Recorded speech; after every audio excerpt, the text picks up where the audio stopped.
ओम शांति। 15 अप्रैल 2026 के बाबा के मधुर महावाक्य। बाबा कहते, मीठे बच्चे, तुम्हारा सधर्म शांत है। सच्ची शांति शांति धाम में मिल सकती है। ये बात सबको सुनानी है। सधर्म में रहना है। तुम्हारा सधर्म शांत है। सच्ची शांति शांति धाम में मिल सकती है। ये बात सबको सुनानी है। सधर्म में रहना है। प्रश्न, कौन सी नॉलेज एक बाप के पास है जो अभी ही तुम पढ़ते हो? कौन सी नॉलेज एक बाप के पास है जो अभी ही तुम पढ़ते हो?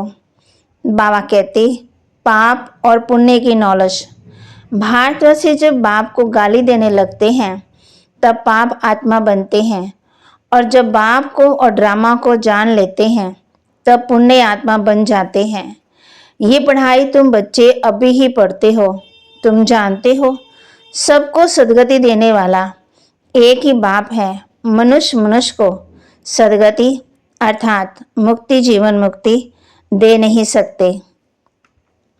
गीत, इस पाप की दुनिया से कहीं दूर ले चल। ओम शांति। बाप बैठकर बच्चों को समझाते हैं कि ये है पाप आत्मा की दुनिया। वह भारत को ही कहेंगे कि भारत पुण्य आत्मा की दुनिया थी, जहाँ देवी देवताओं का राज्य था। ये भारत सुखधाम था और कोई खंड नहीं थे। एक ही भारत था। चैन अथवा सुख उस सज्जुग में था जिसको स्वर्ग कहते हैं। यह है नरक। भारत ही स्वर्ग था, अभी नरक बना है। नरक में चैन अथवा सुख शांति कहाँ से आई? कलयुग को नरक कहा जाता है। कलयुग अंत और ही रौरा नरक कहा जाता है, दुखधाम कहा जाता है। भारत ही सुखधाम था जब इन लक्ष्मी नारायण का राज्य था। भारतवासियों का गृहस्थ धर्म पवित्र था, प्योरिटी थी, सुख शांति थी, संपत्ति भी बहुत थी। अब वही भारत पतित बना है, सब विकारी बने हैं। यह है दुखधाम। भारत सुखधाम था, और जहाँ हम आत्माएं निवास करती हैं वह है शांति धाम। शांति वहाँ शांति धाम में मिल सकती है। आत्मा शांत वहाँ ही रह सकती है जिसको स्वीट होम निराकारी दुनिया कहा जाता है। वह है आत्मा का घर। वहाँ जब रहते हैं तो आत्मा शांति में है। बाकी शांति कोई जंगल आदि में जाने में नहीं मिलती। शांति धाम तो वही है। सतयुग में सुख भी है, शांति भी है। यहाँ दुख धाम में शांति हो ही नहीं सकती। शांति धाम में मिल सकती है। सुख धाम में भी कर्म होता है, शरीर से पार बुझाना होता है। इस दुख धाम में एक भी मनुष्य नहीं जिसको सुख शांति हो। यह है भ्रष्टाचारी पतित धाम। तब तो पतित पावन को बुलाते हैं, परंतु उस बाप को कोई जानते नहीं, इसलिए निर्धन के बन पड़े हैं। आफरण होने के कारण, ना समझ होने के कारण आपस में लड़ते झगड़ते रहते हैं। कितना दुख, अशांति, मारामारी है। ये है ही रावण राज्य। राम राज्य मांगते हैं। रावण राज्य में न सुख है न शांति है। राम राज्य में सुख शांति दोनों थे। आपस में कभी लड़ते झगड़ते नहीं थे। वहाँ 5 विकार होते ही नहीं है। यहाँ 5 विकार है। पहला है देहाभिमान मुख्य, फिर है काम, क्रोध, लोभ, मोह, अहंकार। भारत में जब स्वर्ग था तो ये विकार नहीं थे। वहाँ देवी देवताएं थे। वहाँ सब देहाभिमानी रहते। अब सब मनुष्य देहाभिमानी हैं। देवताएं थे देहाभिमानी। देहाभिमान वाले मनुष्य कभी किसी को सुख नहीं दे सकते, एक दो को दुख ही देते हैं। ऐसे मत समझो कोई लखपति, करोड़पति, पद्मपति है तो सुखी है। नहीं, ये तो सब माया का भूमिका है, माया का राज्य है। अभी उनके विनाश के लिए ये महाभारत लड़ाई सामने खड़ी है। इसके बाद फिर स्वर्ग के द्वार खुलने हैं। आधा कल्प के बाद फिर नरक के द्वार खुलते हैं। ये बातें कोई शास्त्रों में नहीं है। भारतवासी कहते हैं जब भक्ति करेंगे तब भगवान मिलेगा। बाबा कहते जब भक्ति करते करते बिल्कुल नीचे आ जाते हैं तब मुझे आना पड़ता है स्वर्ग की स्थापना करने। अर्थात भारत को स्वर्ग बनाने। भारत जो स्वर्ग था वह नरक कैसे बना? रावण ने बनाया। गीता के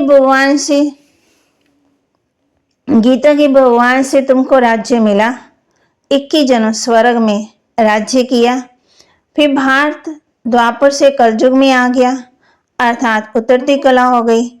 इसलिए सब पुकारते रहते हैं कि हे पतित पावन आओ। पतित मनुष्य को सुख शांति पतित दुनिया में मिल ही नहीं सकती। कितना दुख उठाते हैं। आज पैसा चोरी हुआ, आज दिवाला निकला, आज रोगी हुआ, दुख ही दुख है। अभी तुम सुख शांति का वर्षा पाने का पुरुषार्थ कर रहे हो, बाप से स्वर्ग का वर्षा लेने का पुरुषार्थ कर रहे हो। सदा सुखी बनाने वाला एक बाप ही है, सदा दुखी बनाने वाला रावण है। ये बातें भारतवासी नहीं जानते। सतयुग में दुख की बातें होती नहीं, कभी रोना नहीं पड़ता, सदा सुख ही सुख है। वहां देवाभिमान अथवा काम क्रोध आदि होते नहीं। जब तक 5 विकारों का दान ना दे तब तक दुख का ग्रहण छूट ही नहीं सकता। कहते हैं ना, दे दान तो छूटे ग्रहण। इस समय सारे भारत को 5 विकारों का ग्रहण लगा हुआ है। जब तक ये 5 विकार दान ना दे तब तक 16 कला संपूर्ण देवता बन न सके। बाप सर्व का सदगति दाता है। कहते हैं गुरु बिगर गति नहीं, परंतु गति का भी अर्थ समझते नहीं। मनुष्य की गति सदगति माना, मुक्ति जीवन मुक्ति सो तो बाप ही दे सकते हैं। इस समय सबकी सदगति होनी है। बाप आकर के भारत को स्वर्ग बनाते हैं। धारणा के लिए मुख्य सार। बाप से जीवन मुक्ति का वर्षा लेने के लिए पावन जरूर बनना है। बाप से जीवन मुक्ति का वर्षा लेने के लिए पावन जरूर बनना है। ड्रामा की नॉलेज को बुद्धि में रख, दुख दाम में रहते ही दुख दाम से मुक्त होना है।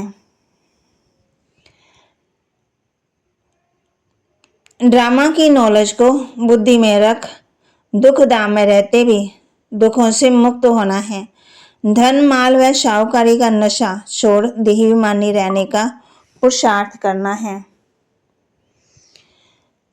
धन माल व शाहूकारी का नशा छोड़ देहाभिमानी रहने का पुरुषार्थ करना है। वरदान, विकारों के वंश को अंश को भी समाप्त करने वाले सर्व समर्पण व ट्रस्टी भाव। विकारों के वंश के अंश को भी समाप्त करने वाले सर्व समर्पण व ट्रस्टी भाव, जो आई वेल के लिए पुराने संस्कारों की प्रॉपर्टी किनारे कर रख लेते हैं तो माया किसी न किसी रीति से पकड़ लेती है। पुराने रजिस्टर की छोटी सी टुकड़ी से भी पकड़ जाएंगे। माया बड़ी तेज है, उनकी कैचिंग पावर कोई कम नहीं है। इसलिए विकारों के वंश के अंश को भी समाप्त करो। जरा भी किसी कोने में पुराने खजाने की निशानी ना हो। इसको कहा जाता है सर्वसमर्पण ट्रस्टी व यज्ञ के स्नेही सहयोगी। स्लोगन, किसी भी विशेषता के कारण उससे विशेष स्नेह हो जाना, ये भी लगाव है। किसी की विशेषता के कारण उससे विशेष स्नेह हो जाना, ये भी लगाव है। अव्यक्त इशारे, महान बनने के लिए मधुरता और नम्रता का गुण धारण करो। मधुरता ही महानता है। इससे मन और मुख का कड़वापन समाप्त हो जाता है। क्रोध अग्नि शीतल हो जाती है। बाप दादा अपने हर बच्चे को शीतल देवता बनाना चाहते हैं। इसलिए मधुरता के गुण को धारण करो। आपका मुखड़ा भी मीठा हो, मधुरता के गुण से भरपूर बनो। जो भी संपर्क में आए उसे मधुर बोल व शक्तिशाली दृष्टि से भरपूर करो। तो बाबा ने आज हम बच्चों को होमवर्क दिया है। कौन सा होमवर्क दिया है? मधुरता ही महानता है। इससे मन और मुख का कड़वापन समाप्त हो जाता, क्रोध अग्नि शीतल हो जाती है। बाप दादा अपने हर बच्चे को शीतल देवता बनाना चाहते हैं, इसलिए मधुरता के गुण को धारण करो। आपका मुखड़ा भी मीठा हो, मधुरता के गुण से भरपूर बनो। जो भी संपर्क में आए उसे मधुर बोल व शक्तिशाली दृष्टि से भरपूर करो।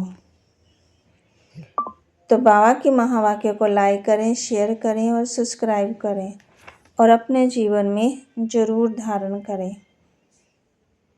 ओम शांति।